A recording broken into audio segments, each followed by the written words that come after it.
Hello and welcome back to this channel. Today we're going to be talking about strawberries. Now today's video is going to be very full of information, and today is also going to be a pretty quick video. So before we do go and start today's video, please subscribe, hit the bell notification on all so you not miss our video, and please like this video. Let's go and start today's video. Now I'm growing indoors and I'm also growing outdoors. Now the biggest plants I'll be talking about that are actually producing fruit right now are currently outside, so I will kind of talk about those for the finale of today's video, but I really want to talk about these indoors. Now what I found is you can grow them basically anywhere, but out of all the plants I've ever grown, strawberries are the hardest. I'll be completely honest, strawberries are the hardest I've ever grown indoors. They're very particular about how much water they want. The soil has to be a perfect water amount. It can't be dry, it can't be soaked, it can be slightly moist, and they will thrive in that. I really learned about that, and sadly, some of the other plants had not liked either how much water I gave them or something went on wrong in there, but I will say LED light also has a big effect in it. So check out those, and let's check out the ones in here on the 2.0 setup. These are definitely a lot more leafy. They're a little bit more thriving in this room, and they've really taken advantage of this LED light.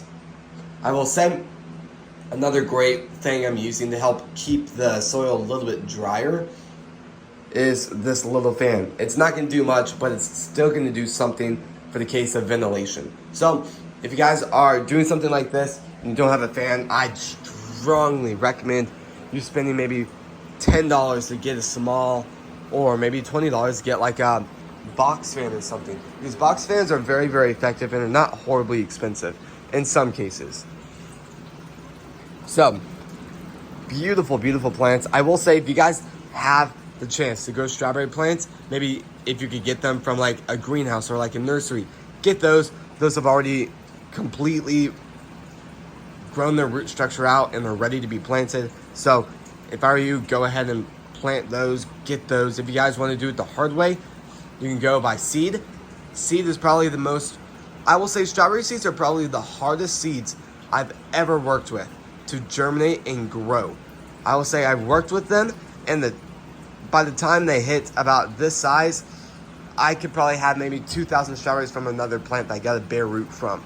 So buy bare roots. I strongly recommend it. Bare roots are so much easier than seeds. So now let's go ahead and go outside. Now I will say this is probably the biggest thing in this case is a netting system.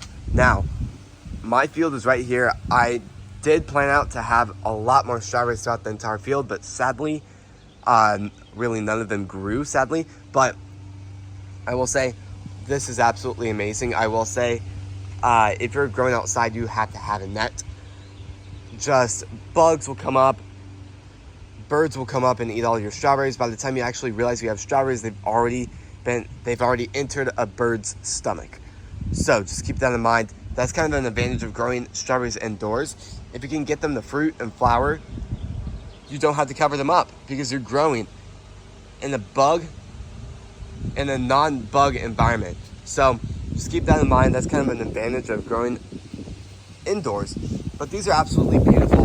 These are actually a different variety than what's inside. These are, to be honest, ever sweet, I wouldn't say. While the other ones in the other room are going to be seascape. Seascape flowers are great for producing flowers 24/7 and thriving in one, what I would call one environment. So they can produce fruits all throughout summer, all throughout winter, fall, spring, and they wouldn't even know what's going on outside because they're thriving in the same surrounding space 24/7. So that's kind of an advantage there, but I will say these are absolutely beautiful. Now I will say this is probably the biggest thing you need to know before you grow strawberries. Now I will say what makes strawberries maybe one of the most fascinating plants I've ever grown is the fact that before they start flowering and fruiting, they grow out their leaves. Then they grow out their leaves and root structure at the same time, making a very strong and stable plant to produce you the best high quality strawberries you've ever seen in your entire life. I will say flavor is very, very good when you're growing them fresh too. But I will say, here's the thing where a lot of people mess up very, very quickly. The thing is, once they start to produce those first flowers and those first fruit, all the energy those leaves are getting from the sun, all the water they're getting is going straight to the fruit. Instead of going to the leaves and growing at the base of the plant, it is going only to the fruit. So I will say this, if they don't do good and the plant isn't strong enough, you will kill off your plants. I've actually done that multiple times with plants that just didn't have that root structure, wasn't getting enough nutrients, wasn't getting enough water, and to be honest, I accidentally killed the plant because the plant wasn't strong enough to produce fruit like that. So today's video was very, very fun. If you guys learned any new things, I'd really love to hear what you learned. And if you guys have any other questions about strawberries, please ask those comments down below. I'd love to answer those for you guys. And sadly, this is going to be the end of the video. I'd really love it if you would subscribe, maybe hit the bell notification on all so you not miss a video, and please like this video. Thank you all so incredibly much for watching today's video, and of course, so supporting the channel. I'll see you guys tomorrow when we post next. Peace.